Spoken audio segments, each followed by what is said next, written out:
படிகாரக்கல் பரிகாரம் எப்படி பண்ணுறது, எதுக்காக பண்ணுறது அப்படின்னா, வீட்டில் கண்டிப்பாக படிகாரக்கல் இருந்தால் உங்களை தேடி அதிர்ஷ்டத்தை ஈர்த்து கொடுக்கும்.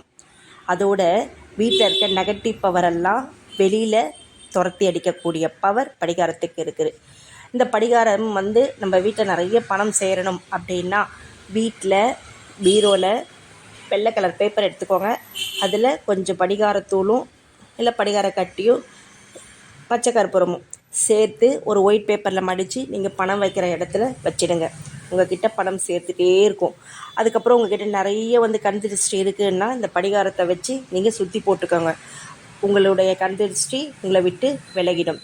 அதுக்கப்புறமா வீட்டில் அதாவது எப்பவும் ஒரு மாதிரி டயர்டாக இருக்குது அப்படின்னு சொல்லுவோம் பாருங்கள். அப்போது நம்ம குளிக்கிற தண்ணீரில் கொஞ்சம் படிகாரம் கலந்து நீங்கள் குளிங்க. உங்களுக்கு ஆரோக்கியம் நல்லா ஃப்ரெஷ்ஷாக இருக்க மாதிரி நீங்கள் ஃபீல் பண்ணுவீங்க. அதனால் அதோட வீட்டில் படுக்கை அறையிலையும் நீங்கள் போட்டு வைக்கலாம். பசங்க படிக்கிற டேபிள்லேயும் இந்த